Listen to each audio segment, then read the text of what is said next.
Hello everyone, my name is Nidhi Verma and welcome to exam prep tool. कल अगर आप लोग गेट 2026 का एग्जामिनेशन देने जा रहे हैं तो कुछ चीजें आपको पता होनी चाहिए। देखो, आपको नर्वसनेस आ रहा होगा, थोड़ा बहुत एंजाइटी हो रहा होगा, तो ये सब नॉर्मल है क्योंकि आपने पूरे साल आज के लिए ही तैयारी किया हुआ है। बट थोड़ा सा खुश रहिए, थोड़ा सा खुद के ऊपर भरोसा करिए और इस बात पे छोड़ दीजिए कि जो होगा अच्छा ही होगा। ठीक है, जो कुछ कल होगा वो सब कुछ आपके फेवर में ही होगा, सब कुछ अच्छा ही होगा। रिजल्ट कैसा भी हो, रिजल्ट का मत सोचिए क्योंकि अब कोई मतलब नहीं बनता सोचने का। अब अभी से लेकर के कल तक आपके पेपर से पहले या फिर जिस भी दिन आपका एग्जामिनेशन है, सिर्फ आपके हाथ में इतना है कि किस तरीके से आप खुद को मोटिवेट रख पाए, खुद को पॉजिटिव रख पाए और सिर्फ खुशी पे अपने ध्यान दीजिए, अपने हेल्थ पे ध्यान दीजिए। क्योंकि ऐसा ना हो कि कुछ भी आप खा लो उसकी वजह से आपकी हेल्थ इफेक्ट हो जाए, अल्टीमेटली आपका पेपर इफेक्ट हो जाए। तो सबसे ज्यादा फोकस होना चाहिए आपके मेंटल हेल्थ पे और आपके हेल्थ के ऊपर। ठीक है, और खुश रहिए। कुछ चीजें हैं जो कि आपको मिस नहीं करना है, बहुत ज्यादा इंपॉर्टेंट है। कई बार क्या होता है कि इंस्ट्रक्शंस हम लोग पढ़ तो लेते हैं या फिर बहुत सारे बच्चे इग्नोर भी कर देते हैं, लेकिन आपको पता होना चाहिए। ऐसा ना हो कि एक छोटी सी आपके साइड से की गई गलती आपका पूरा साल खराब कर दे। जरूरी नहीं है कि एग्जामिनेशन सेंटर पे आपको पूरा पेपर ही ना देने को मिले। कई बार ऐसा होता है कि हमें टाइम कम पड़ जाता है, तो अपने एंड से हमेशा तैयार रहिए कि आपकी तरफ से कोई गलती नहीं होनी चाहिए। आप लोग एक कॉम्पिटिटिव एग्जाम की तैयारी कर रहे हो, आप लोग ऑलरेडी ग्रेजुएटेड हो, तो इस टाइम पे आकर के इतने बड़े एग्जामिनेशन के दिन पे गलती होना मतलब आप में कोई कमी है। तो बेहतर है हर चीजें अच्छी तरीके से समझ के जाइए। वीडियो में हम लोग हर एक चीज डिस्कस करेंगे कि कौन कौन सी चीजें आपको अपने साथ रखनी है, कौन सी चीजें नहीं रखनी है। एक एक करके रीड करते हैं। ठीक है, ये आपका गेट का एडमिट कार्ड है। इसमें जो सबसे इंपॉर्टेंट चीज है वो ये है कि एक प्रिंटेड कॉपी आपको लेकर के जानी चाहिए। इलेक्ट्रॉनिक कॉपी नहीं रहेगी, याद रखिएगा। एक प्रिंटेड कॉपी होनी चाहिए एडमिट कार्ड की आपके साथ में। 2 निकलवा लीजिएगा क्योंकि कई बार ऐसा हो जाता है कि मान लो आपका एक खराब हो गया किसी भी रीजन की वजह से, तो एक एक्स्ट्रा रखना ही रखना अपने साथ। एक आईडी रखना। देखो क्या क्या रखना है, एडमिट कार्ड रखना, एडमिट कार्ड की 2 फोटोकॉपी, फोटोज रख लेना। इसके अलावा अपने पास पेन रख लेना, अपने पास पेन पेंसिल रख लेना। अब बाकी की जो चीजें हम लोग एडमिट कार्ड में पढ़ लेते हैं। पहला जो लिखा गया है कि ए printed copy of the admit card must be presented for verification along with the original photo ID. आपके पास आपका एडमिट कार्ड होना चाहिए विद जो आपने अपना ID proof examination form fill करते टाइम डाला हुआ था, चाहे आपका आधार कार्ड हो, पैन कार्ड हो, कुछ भी हो, वही आपको अपने साथ लेकर के जाना है। और याद रखिएगा उसमें फोटो आपकी क्लियर विजिबल हो। इतना ध्यान रखिएगा कि फोटो आपकी क्लियर विजिबल होनी चाहिए। इसके अलावा 90 मिनट पहले आपको वहां पे पहुंच जाना है। 90 मिनट पहले आपको पहुंच जाना है। बहुत ज्यादा हीरो मत बनिएगा किसी भी सिचुएशन में कि चलो एग्जामिनेशन सेंटर पे बाहर खड़े होकर क्या फायदा होता है। It's okay. जैसे पूरा साल आपने इस दिन का इंतजार किया है तो 1-1.5 घंटा और वेट कर लोगे, कुछ होने जाने वाला नहीं है। तो एग्जामिनेशन सेंटर पे आपको पहले पहुंचना है। इसके बाद वर्चुअल साइंटिफिक कैलकुलेटर कैंडिडेट्स के कंप्यूटर्स पे आपको प्रोवाइड कर दिया जाएगा। इसके बाद क्या लिखा गया है कि candidates will be permitted to occupy their seats before the scheduled start of examination. Candidate can log in and start. आपका जब एक्चुअल एग्जामिनेशन स्टार्ट होगा उसके 20 मिनट पहले आप लोग अपने कंप्यूटर पे लॉग इन कर सकते हो और जितने भी इंस्ट्रक्शंस दिए गए हैं तब तक आप लोग उसको अच्छे तरीके से रीड कर लीजिएगा। थोड़ा सा अपना दिमाग शांत रखिएगा, ये मत सोचिएगा कि अरे मेरा टाइम वेस्ट हो रहा है, ये हो रहा है, अब तक इनको दे देना चाहिए। हर चीज का एक प्रोसेस होता है, पेशेंस बना करके रखिएगा। ठीक है, पहले पहुंचिए, अपना एडमिट कार्ड लेकर के जाइए, अपना आईडी प्रूफ लेकर के जाइए, पहले पहुंचिए, जाइए अपने कंप्यूटर पे लॉगिन करिए, इंस्ट्रक्शंस जो दिए गए हैं वो पढ़िए।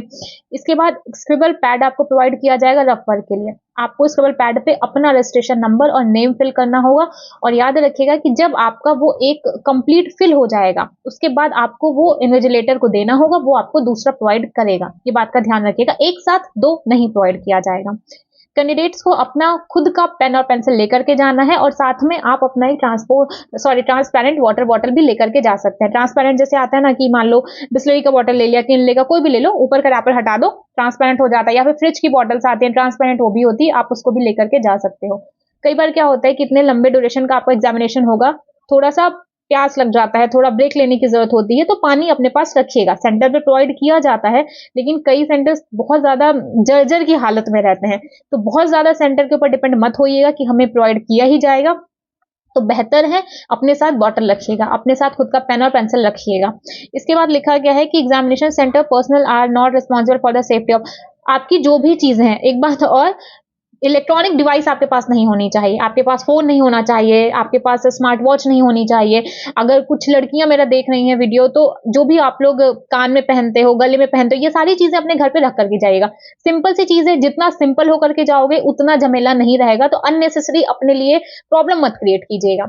लोअर टी-शर्ट में जा सकते हो, लोअर टी-शर्ट स्लीपर में चले जाओ, कोई वॉच नहीं, जैसे आप अपने घर पे रहते हो ना, आपको वैसे ही जाना है। बहुत ज़्यादा सज-धज के नहीं जाना है, जितना सिंपल जा सकते हो, जितना रिलैक्स होकर के जा सकते हो, उतना रिलैक्स होकर के जाओ, क्योंकि वहाँ पे आप किसी पार्टी में नहीं जा रहे हो, आपके पूरे फ्यूचर का सवाल रहेगा, पूरा फ्यूचर आपके एग्ज़ामिनेशन पे डिपेंड करता है। इसलिए जितना सिंपल जा सकते हो, जितना रिलैक्स होकर के जा सकते हो, वैसे जाइएगा। इसके बाद एग्ज़ामिनेशन सेंटर आपकी किसी भी चीज़ के लिए रिस्पॉन्सिबल नहीं होगा। मान लो आप अपना बहुत बड़ा-सा बैग लेकर के चले गए, कहाँ रखना है, कोई जगह नहीं प्रोवाइड होती है सेंटर पे, ये बात ध्यान रखिएगा। तो हर चीज़ के लिए आप खुद ज़िम्मेदार होंगे। इसके बाद क्या है कि हो गई ये सारी चीज़ें, एक और लिया गया है कि कैंडिडेट्स जिनको भी कोई भी हेल्थ इश्यू है, तो अपना मेडिकेशन, जो भी आपकी मेडिसिन्स हैं, वो अपने साथ लेकर के आइए। ऐसा नहीं होगा कि आप पहुँच गए, उसके बाद आप वहाँ पे बोल रहे हो कि मेरी ये दवाई है, ये मुझे चाहिए, बाहर से मँगा दीजिए, तो ये सब नहीं होगा। ये सारी थी मोटी-मोटी चीज़ें, ठीक है? एक बार अगर रीड करना चाहो तो देख लो। आपके पास आपका प्रिंटेड एडमिट कार्ड होना चाहिए, 2 कॉपी रख लीजिएगा। वैलिड आईडी प्रूफ होना चाहिए जिसमें कि आपकी फ़ोटो क्लियरली विज़िबल हो। इसके अलावा 90 मिनट पहले एग्ज़ामिनेशन सेंटर पे पहुँच जाइएगा, और कोई भी इलेक्ट्रॉनिक डिवाइस आपके पास नहीं होनी चाहिए। ना तो फ़ोन होना चाहिए, ना तो स्मार्ट वॉच होना चाहिए। अगर आप लोग लड़कियाँ हो तो कान, लड़के भी आजकल शौक पाल लिए हैं कि कान में पहन के रखते हैं, गले में पहन के रखते हैं। ऐसा कुछ नहीं होना चाहिए आपके पास। सिंपल कपड़े में जाइए। अगर आप लड़कियाँ हो तो कुर्ते पहन के जाइए, कुर्ता, टी-शर्ट, लोअर, ऐसी सिंपल चीज़ों में जाइए। सिंपल चीज़ कहने का मतलब है, वहाँ पे थोड़ा रिलैक्स भी रहोगे। बहुत ज़्यादा फिटिंग के कपड़े पहन लोगे, टाइट कपड़े पहन लोगे, तो वहाँ पे जाकर के आपको उतनी देर बैठना, उसमें भी इश्यू आएगा। तो जैसे आप घर पे रहते हो वैसे जाओ, वही बेहतर होगा। सैंडल्स मत पहन के जाइए, स्लीपर में जाइए। मैंने कहा ना, जैसे घर पे रहते हो वैसे जाइए। शूज़ मत पहन के जाइए। सिंपल है, स्लीपर, लोअर, टी-शर्ट, खत्म बात है। और उसके अलावा अपना पेन और पेंसिल साथ में लेकर के जाइए। ट्रांसपेरेंट वाटर का बॉटल भी अपने साथ रख सकते हो। बाकी अगर आपकी मेडिसिन कोई चल रही है तो वो भी आप लेकर के जा सकते हो। बस वहाँ पे जाकर के आपको इन्फॉर्म करना होगा। ये तो इंपॉर्टेंट चीज़ है। बाकी मैंने आपको स्टार्टिंग में ही बता दिया है, परेशान होने का अब कोई मतलब नहीं है। परेशान मत होइए। जो होना था हो चुका है। 1 साल था, आपने पढ़ा, आपने नहीं पढ़ा, आपने बहुत अच्छा पढ़ा, आपने कम अच्छा पढ़ा, सब कुछ बीत चुका है। कल आपका पेपर होगा या फिर जिस भी दिन आपका पेपर होता है, जाइए इत्मीनान से अपना पेपर दीजिए। एक बात ध्यान रखिएगा कि कोई भी एग्ज़ाम हो, मैंने कह भले दिया कि आपका पूरा फ्यूचर डिपेंड करता है, बट कोई भी एग्ज़ामिनेशन आपसे बढ़ कर के नहीं है, आपसे बढ़ कर के नहीं है। और कोई भी एग्ज़ामिनेशन, किसी भी एग्ज़ाम पे आपका फ्यूचर डिपेंड नहीं करता, आपकी लाइफ़ डिपेंड नहीं करती। आप जिस दिन चाहोगे, आप उस दिन अपनी लाइफ़ को एक नया डायरेक्शन दे सकते हो। बट इतना याद रखिएगा कि मेहनत आपको करनी पड़ेगी, चाहे आप यहाँ करो, चाहे आप कहीं और करो। तो ध्यान रखिएगा, एंड ऑल द बेस्ट।